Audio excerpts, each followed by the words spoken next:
আগামীকাল 14 ডিসেম্বর শহীদ বুদ্ধিজীবী দিবস। মহান মুক্তিযুদ্ধের শেষ প্রান্তে এসে জাতিকে মেধাশূন্য করার উদ্দেশ্যে যাদের হত্যা করা হয়েছিল সেই শহীদ বুদ্ধিজীবীদের গভীর শ্রদ্ধায় স্মরণ করবে দেশবাসী।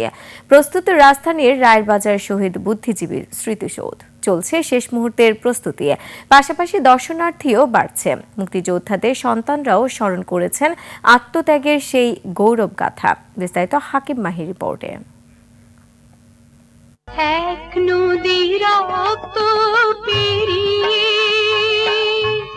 বাংলার আকাশে ৭১ সালের 14 ডিসেম্বর বিজয় তখন বাঙালির দোরগোড়ায়।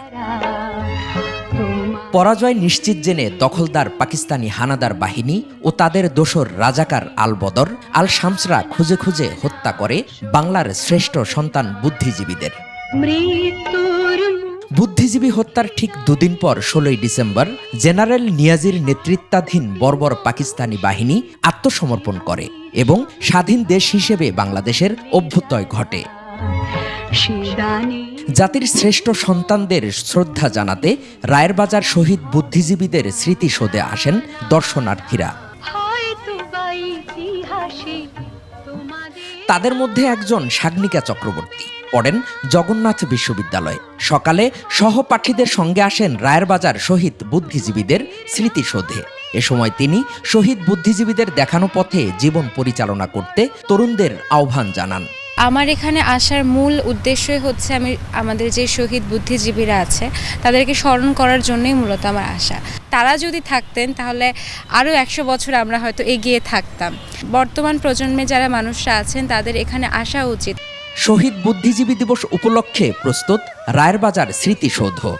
আমরা নভেম্বরের 20 তারিখ থেকে আমাদের অলরেডি এটার কাজ শুরু করে দিচ্ছি এবং আমরা ইনশাল্লাহ 12 তারিখের ভিতরে আমাদের কাজ কমপ্লিট করে ফেলছি। দোয়া মোছার কাজ করতেছি, পুরো কমপ্লিট করতেছি, একদম পরিষ্কার, কোনো ময়লা সয়লা নাই, আমরা একেবারে ক্লিন করে দিচ্ছি। শহীদ বুদ্ধিজীবী দিবসের আগেই রায়েরবাজার স্মৃতিসৌধে ছুটে আসেন মুক্তিযোদ্ধার সন্তানরা। তারা মুক্তিযুদ্ধের বিজয় গাথা নিয়ে স্মৃতিচারণ করেন। বলেন, যেই দেশ স্বাধীন করতে জাতির শ্রেষ্ঠ সন্তানরা জীবন দিয়েছেন সেই দেশ গড়তে থাকতে হবে ঐক্যবদ্ধ। তাদের প্রতি বিনম্র শ্রদ্ধা, তাদের জন্যই আজকে আমরা স্বাধীন দেশে স্বাধীনভাবে মুক্ত চিন্তা নিয়ে কথা বলতে পারছি। তা আমাদের পরবর্তী জেনারেশন, আমাদের সন্তান, তাদের সন্তান যেন একটা সুন্দর বাংলাদেশ, উন্নয়ন বাংলাদেশে, স্বাধীন বাংলাদেশে আমরা থাকতে পারি। এখানেই ঘুমিয়ে রয়েছেন জাতির শ্রেষ্ঠ সন্তান বুদ্ধিজীবীরা। তাদের দেখানো পথ অনুসরণ করলে জাতি হিসেবে বাঙালি হয়ে উঠবে আরও মর্যাদাবান। রায়েরবাজার শহীদ বুদ্ধিজীবীদের স্মৃতিসৌধ থেকে হাকিম মাহি, 21 টেলিভিশন, ঢাকা।